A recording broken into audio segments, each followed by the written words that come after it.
The Honorable the judges of this event, the Honorable the fellow participants, and all of the audience. Assalamualaikum warahmatullahi wabarakatuh. Good morning everyone. I would like to thank Allah subhanahu wa ta'ala who has been giving us blessing and mercies so we can gather in this competition in a given nation. May salawat and salam are always given to our Prophet Muhammad sallallahu alaihi wasallam, who has guided us from the dark way to the bright way, from the stupidity to the cleverness. Ladies and gentlemen, in this great occasion, let me deliver my speech about the role of youth in generating literacy in digital era. Before that, let me introduce myself. I'm Bilqis Aprilia, student of Modern Junior High School of RIFA. My dear friends, do you know that literacy is a key skill to reach our future success? According to Elizabeth Soulsby, the best known for her pioneer work in digital literacy, literacy is someone's ability to communicate and speaking with others, where the person not only has ability to read, but also listening, writing, and speaking. In the digital era, many people and even students often get lost interest with literacy. What's going on, guys? What's the reason of this phenomenon? And for teenagers, literacy is an unfamiliar thing to hear and do because of the low interest in reading among young generation. And without us realizing it, that literacy is the most important thing to do.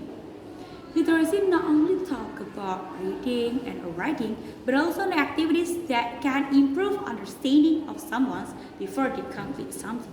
And do you know the main function of the literacy? That is to upgrade people's knowledge through the reading.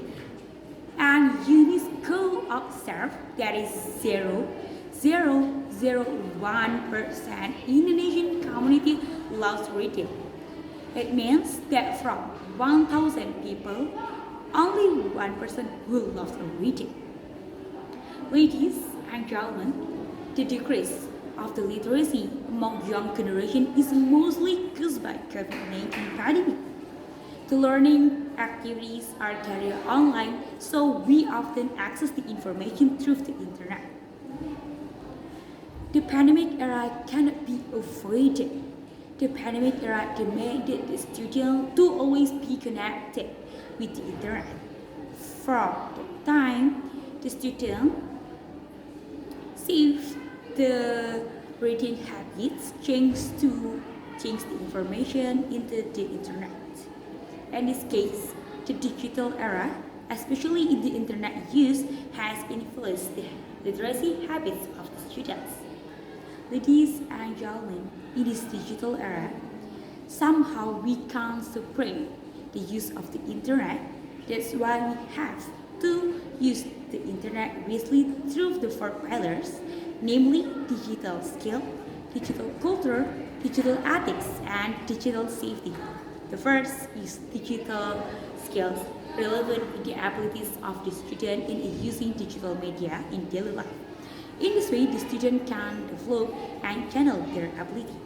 The second, digital culture, which is related in the national insight in interacting in digital space, where the national insight is a deep understanding of identity, history, culture, values in her, which will foster awareness of unity and responsibility for a nation development. The third, digital ethics. It is maintain the ethics of the student in using digital media. From that, the politeness of the younger generation doesn't fade even in using digital media. And the last, digital safety is the effort to keep our information. The students have to apply those pillars in digital daily life, especially in the literacy. Maximizing media use is one way to expand the digital literacy by channeling good things and looking for soft information which will have the positive impacts in literacy life. The digital era cannot be avoided. the digital era the nation must be utilized as a means of creativity by channeling the talents or creating millennial works that can attract and develop the young people's interest in the literacy. Alright, that's what I can say. I really apologize if there are any mistakes, and I'm very grateful of the kind attentions, and especially for the judges who given me time to speak. The role of the students in digital media is very large. Today, student is the nation hope for the future. I really hope we can apply the 4 pillars in everyday life. Thank you very much for your attention, and wassalamualaikum warahmatullahi wabarakatuh.